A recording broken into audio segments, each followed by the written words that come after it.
has happened this week really has dealt with the issue of the First Amendment, the right of speech. And it has really made Berkeley be a lightning rod for the entire nation. And this week, it'll probably change next week, and it was different the week before, but this past week has all been centered around one person, and that person is Ann Coulter. And she is a conservative writer. She is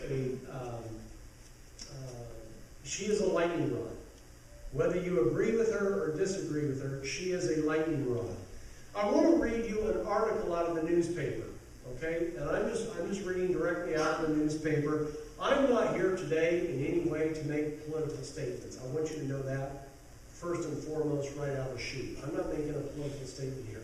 I've got a biblical statement that I'm wanting to communicate today. But this is what the New York Times said through Jeremy Peters and Thomas Fuller. This is dated April 26th. Ann Coulter said Wednesday that she is canceling her planned speech at the University of California, Berkeley, because she had lost the backing of conservative groups that had initially sponsored her appearance. Ms. Coulter, in a message to the New York Times, said, "It's a sad day for free speech." Despite insisting that she would go to Berkeley regardless, even after the university said it could not accommodate her on the date and time it had initially scheduled her because of the threats of violence, Ms. Coulter said she did not see how she could go forward. The school said she could speak only at a later date and an earlier time of day when there were likely to be fewer students on campus and less of a likelihood for a violent outbreak. Late on Tuesday, the conservative group that was helping Ms. Coulter in her legal efforts to force Berkeley to host her, Young America's Foundation, said it could no longer participate. Young America's Foundation will not jeopardize the safety of its staff or the students, the group said. Without any support, Ms. Coulter said she was left with little choice. Everyone who should believe in free speech fought against it or ran away, she said. Ms. Coulter was confronted with the dangerous prospect of setting foot unguarded on a campus that erupted into violence in February after another conservative speaker planned to appear. The school canceled his event. The Berkeley College Republicans, which invited Ms. Coulter and was supposed to sponsor her visit, also backed out and joined Young America's Foundation in saying that the atmosphere had grown too hostile.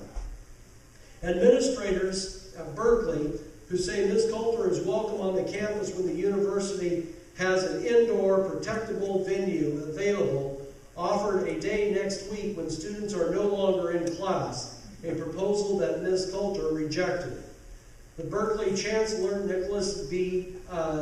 Dirks, sent a note to the campus on Wednesday that appeared to criticize what he described as a disregard for student safety. Sadly and unfortunately, concern for student safety seems to be in short supply in certain quarters, he said. This is a university, not a battlefield. He added, we must make every effort to hold events at a time and location that maximizes the chance that First Amendment rights can be successfully exercised and that community members can be protected. Berkeley has become a meeting ground for what the city's chief of police, Andrew Greenwood, has described as a politically motivated groups and has turned it into an armed and prepared to fight crowd. This is our city. This is where we live today. And I don't care what political affiliation you have. I believe there is plenty enough bad behavior to go around. The day before Easter, Barbara and I were here on that Saturday. We were working in the foyer, and we knew that there was going to be a protest up at Peace Wall Park or Civic Center Park, I don't know, whatever you want to call it, but the park up the street 3 blocks. And so we decided, let's just go up, let's just see. I was curious. I wanted to see what was going on. And so we walked up there, and we saw basically 3 groups of people. There was a group of conservatives who had the park space, and they were going to be espousing their political beliefs.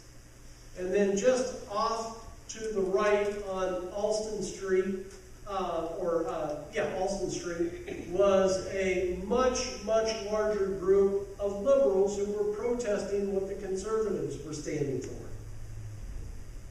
And the crowd was starting to intermingle. And then there was a third group, and it was the police department. And there were groups of 10 to 15 officers in several locations around the park, and they were basically just there. They were not doing anything, they were just watching. And Barb and I just kind of wanted to do a quick walkthrough, just to kind of get a feel of what was happening in our city. And so we went up close to the stage, and where the conservative, and it was mostly, it was all different kinds of conservative groups. And the people in the crowd that were in the conservative group were hurling insults at the liberal group. And they were yelling things, and it's like, how absolutely counterproductive can you be to your cause than what you were doing right now? And then we looked over, we walked over nearer to where the liberals had congregated, and they totally outnumbered the conservatives, probably, I'm guessing 4-1, 5-1. It was a much bigger crowd. And they were getting riled up because of the insults, and they started walking. And when they started walking, they started surrounding where the conservatives were. And they started throwing M80s and setting off some smoke bombs. And once they started moving around, it's like Barbara and I just thought, okay, this is probably where the police are going to step in. And they're going to take control of the situation, of which they didn't. They just stood back and let things happen. And so it was like, okay, we're out of here. We've seen enough bad behavior on all sides. This is the world in which we live. It is a polarized world. And my question today for us is, what's the goal? What's the goal? What's the point here? I put it up on a slide for you, just asking that very simple question, what's the goal? Why are groups so charged to not just espouse their views, but to degrade other people for their beliefs? The protests that are going on today is really, it's at the heart of political unrest within our entire nation. But I want to bring this down not from a national argument or a national debate. I want to bring it down to our individual lives. And how does all of this political unrest relate to what the Bible says? If we indeed are calling ourselves Christians, Christians by definition are Christ followers. And as Christ followers, are we indeed following Christ, or are we just trying to be politically motivated like we see people all around us? I want to bring this down because if you're a believer, I believe there is a standard of behavior that you need to live by. If you're not a believer, we want to live our lives in such a way that you will notice that there is something different about us. We are not here to call unbelievers maggots. much like one group was calling the other group a couple Saturdays ago. That's counterproductive. That's not going to do any group any good at all.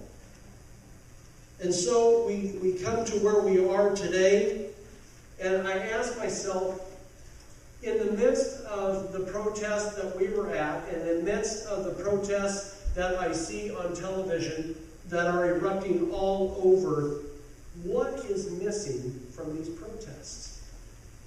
What's missing from these protests comes to a more basic question.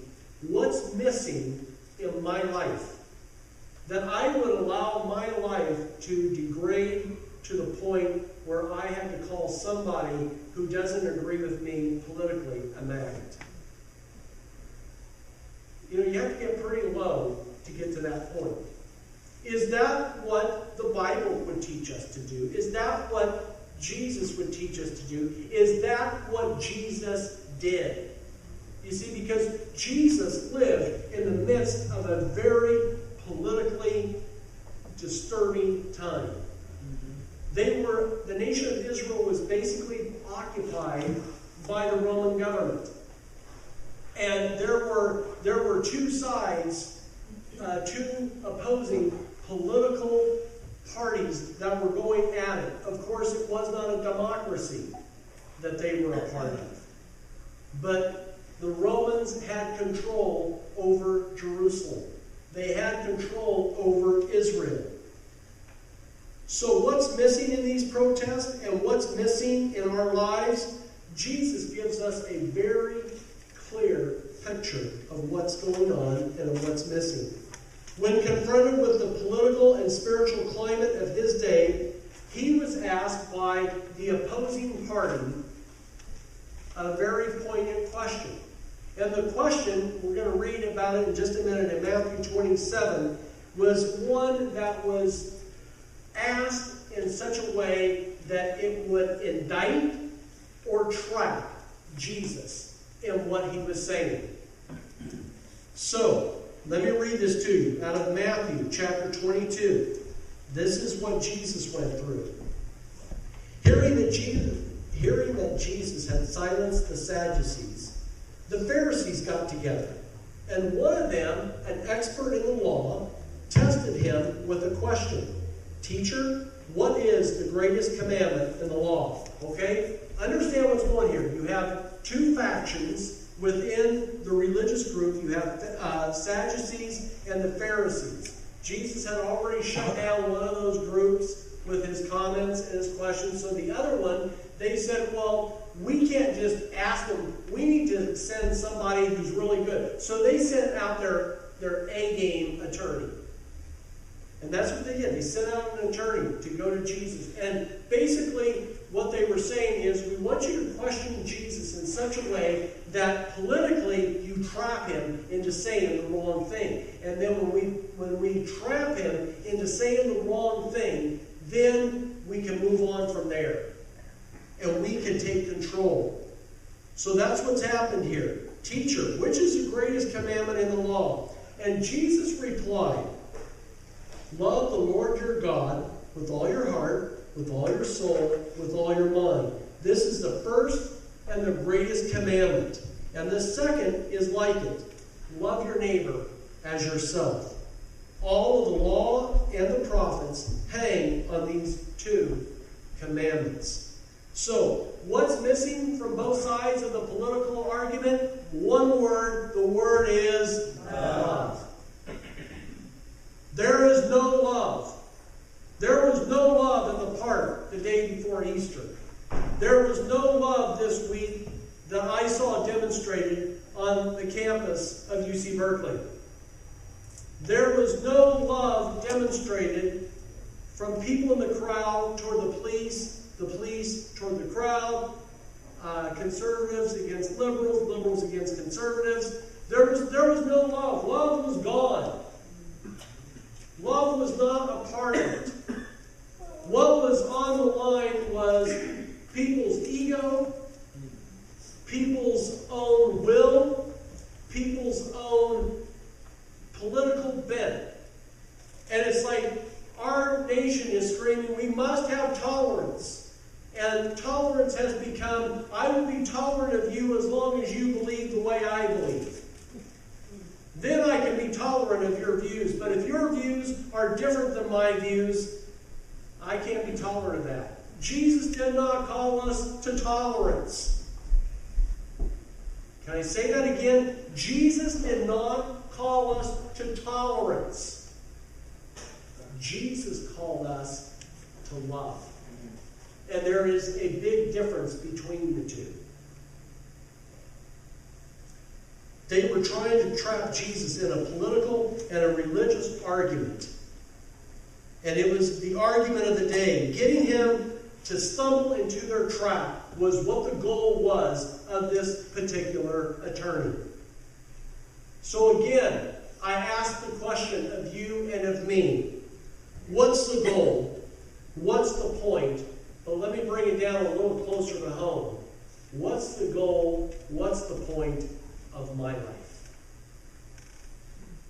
Yeah, we can look at the goal or the point of a political group, an action committee, call them what you want. But really what God says is, what's the goal of your life? Ask yourself that question. What is my dominant value in life? Is your dominant goal in life happiness?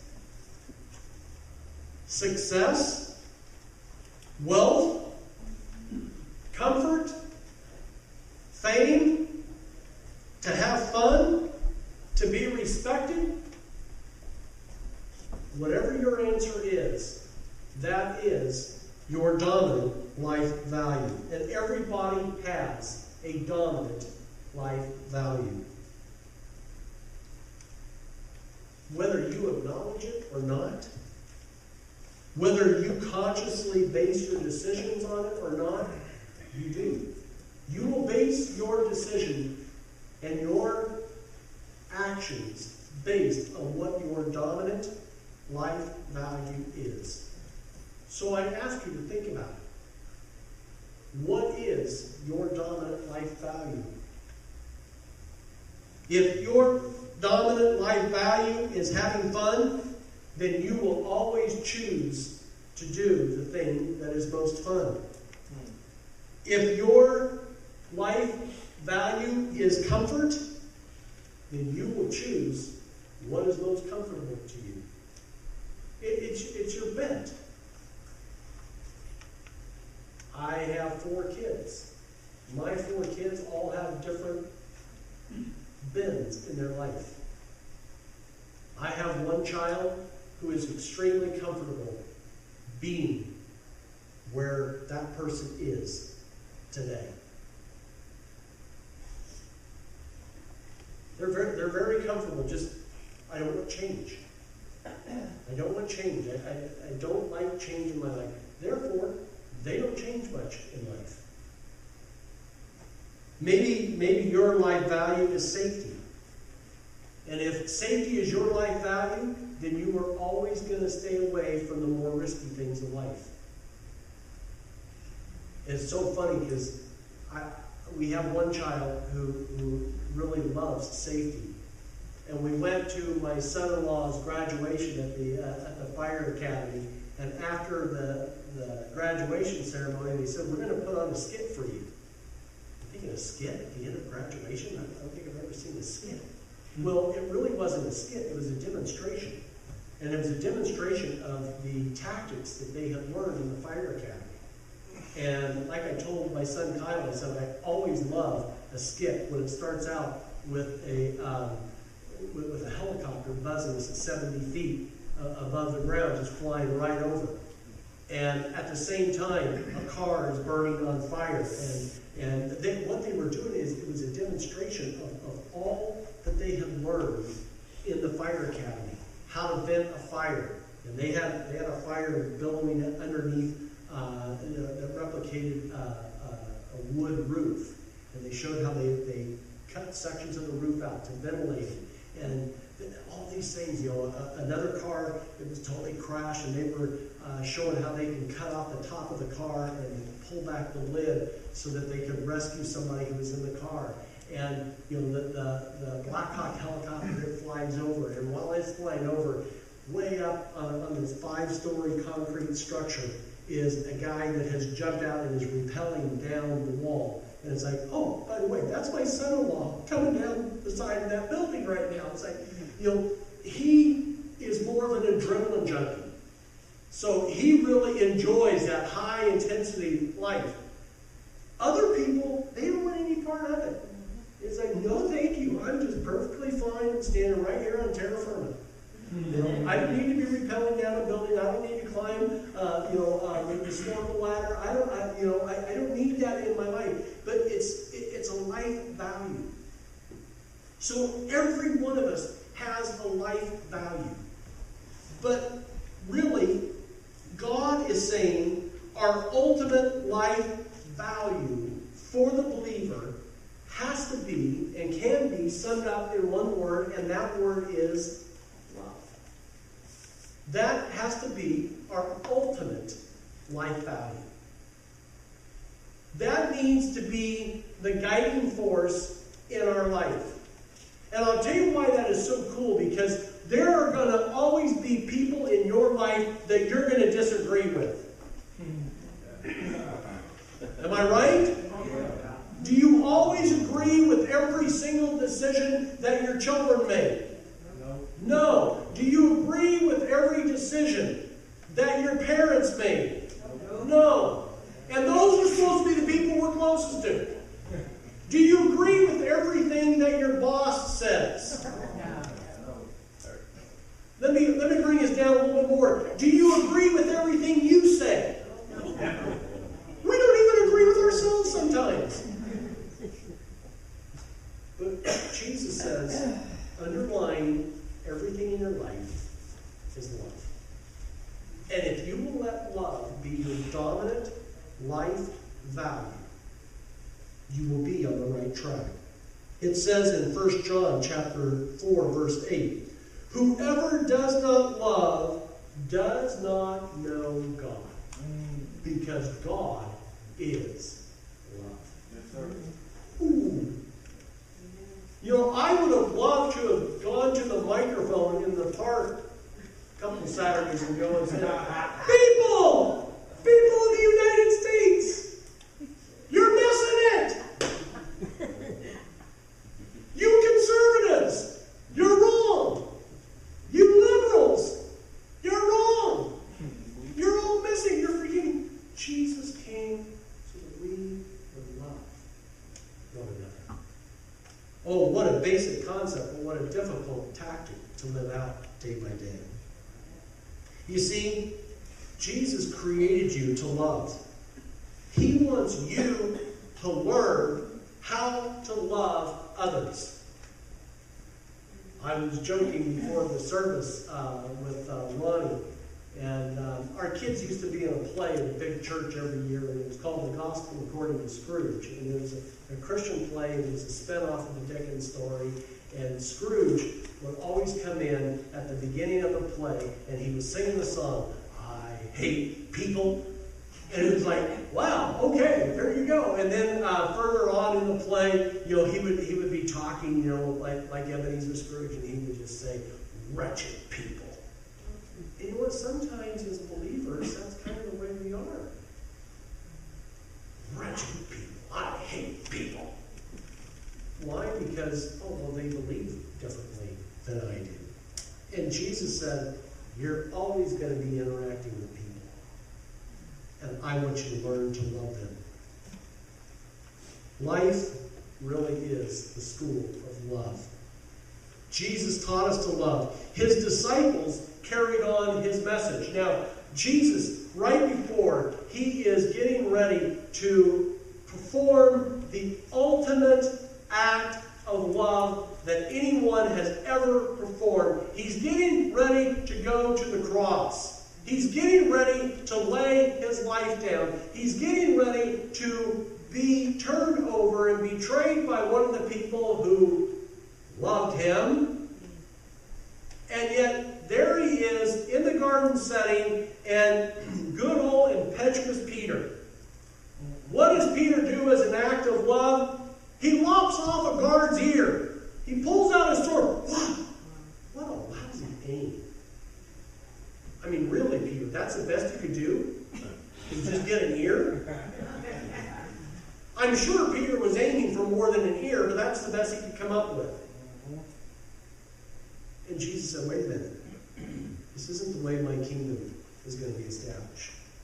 It's not going to be established on your political viewpoint. It's not going to be established by physical force. It's not going to be, whether you are pro-swords or anti-swords. That's not the issue. Maybe they needed more sword control laws. Maybe they thought that would be the issue, because if we took away everybody's swords, then nobody would get hurt. No. You just look at Peter. Peter will find a way to hurt you.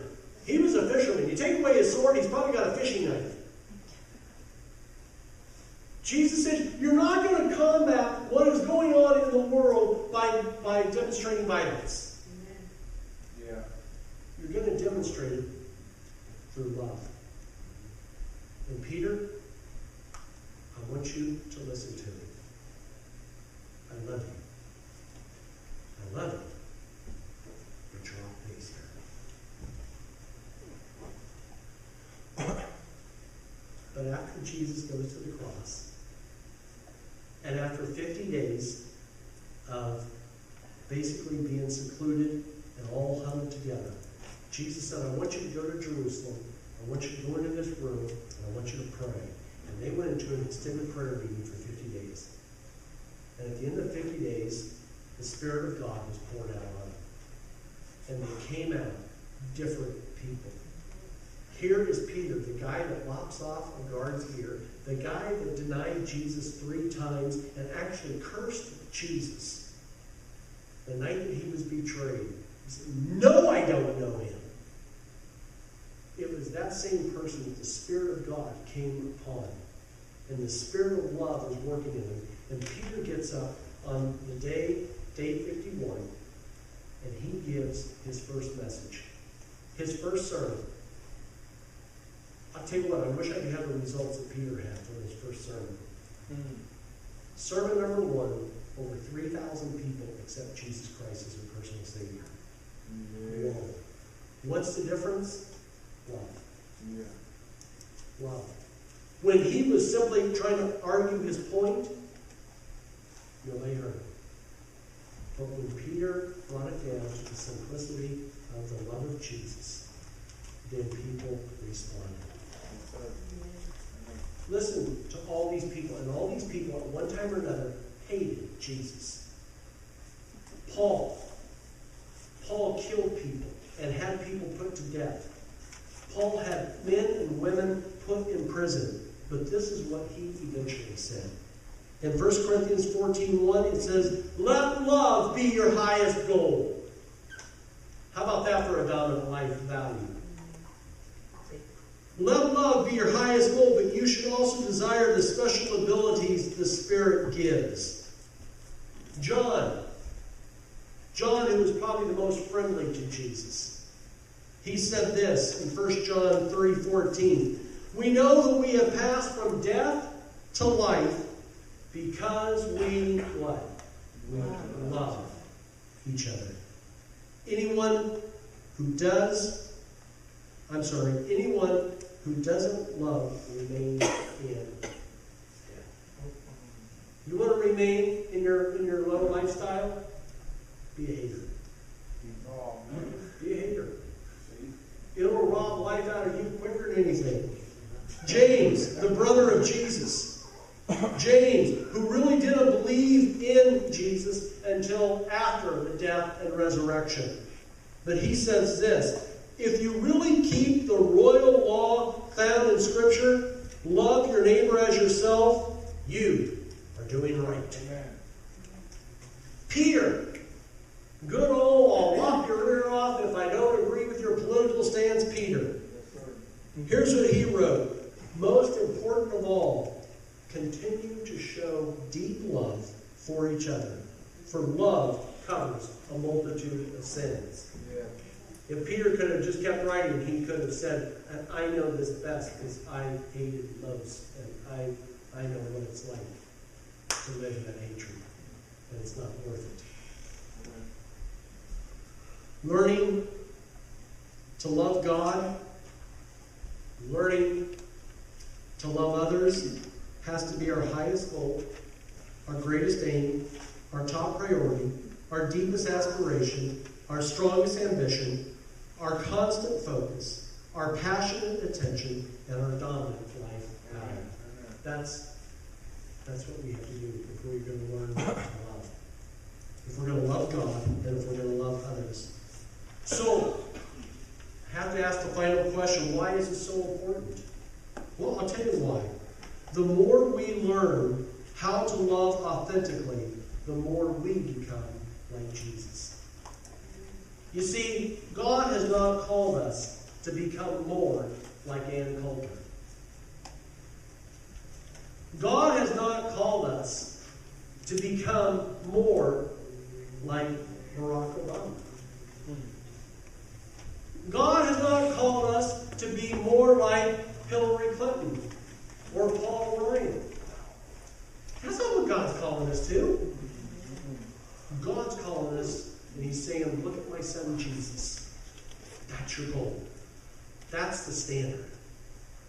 Be like Jesus. That's our goal. Love like Jesus loved. You see, Jesus loved the soldier that Peter cut the ear off of him, Malchus. But Jesus also loved Peter, who cut the ear off. He loved them both equally. Let me just say, you cannot finish. Jeff, go ahead and come on up. You cannot finish everything God wants you to finish. You cannot accomplish everything God wants you to accomplish on your own. Let me bring this down to a simpler level. You can't love other people on your own. You can't do it. I can't do it. I need the love of Jesus. Because when I have the love of Jesus, He allows me and helps me to love other people the way that He loves them. When I can love somebody the way Jesus loves somebody,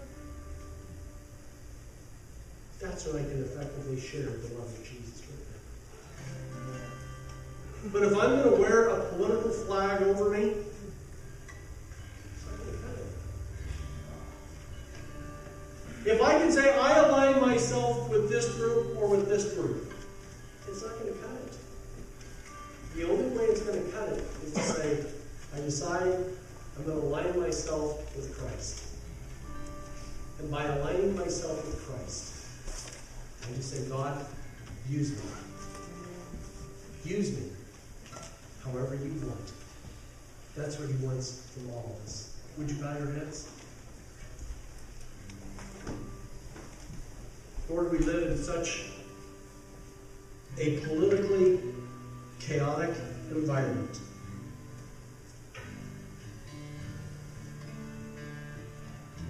God, you have come to show us love, and you have come to help us show you love.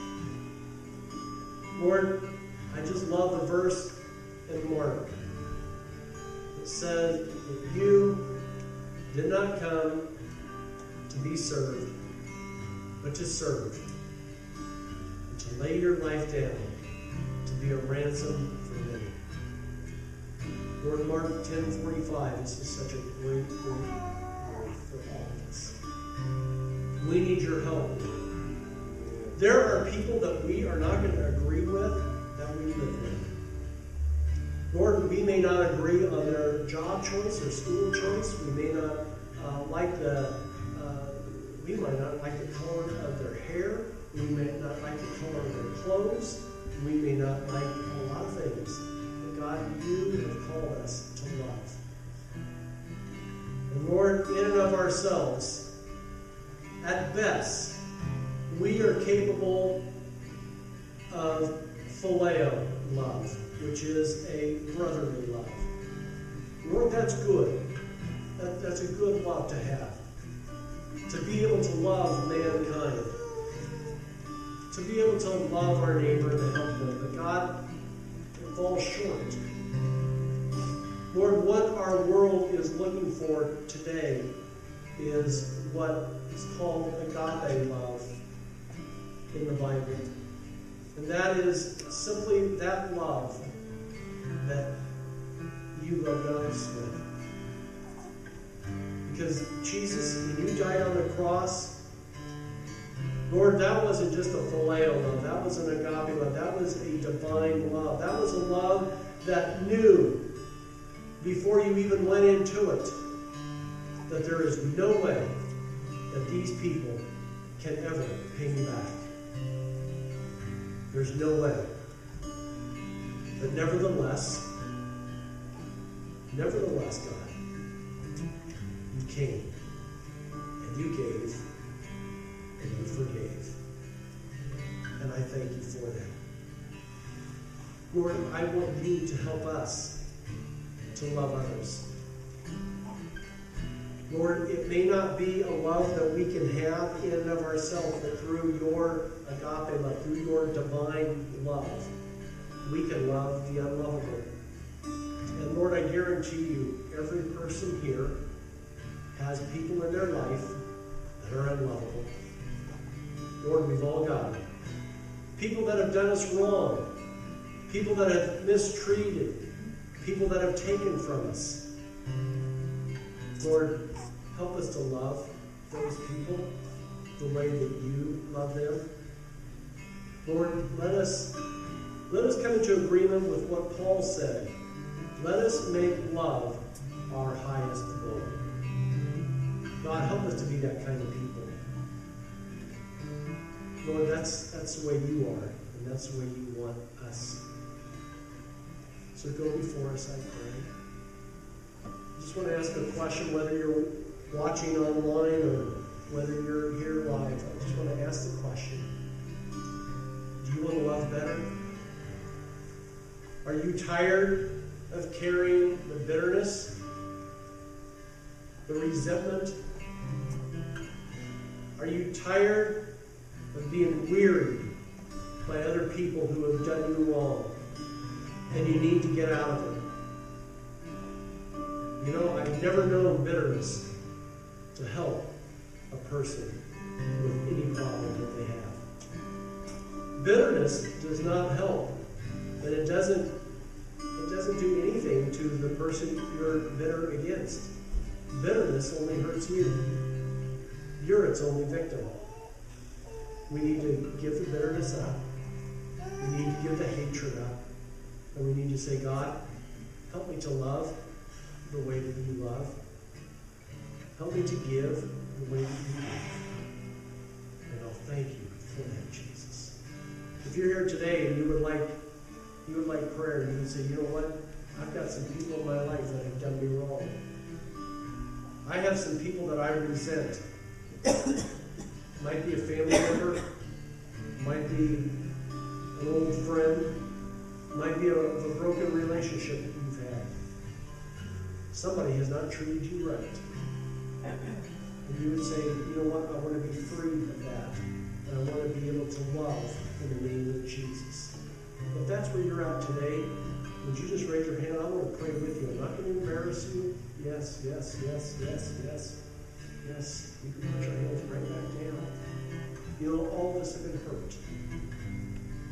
All of us have been disappointed by other people. You need to know that Jesus Christ loves you very, very much. I want to pray with all of you. And I'm just going to ask you to do something maybe just a little bit different. I'm going to ask you to stand with me right now, and we're going to pray together. And normally I just pray over you, but today I want to pray a prayer, and I want you to, if you desire, I want you to pray this prayer after me.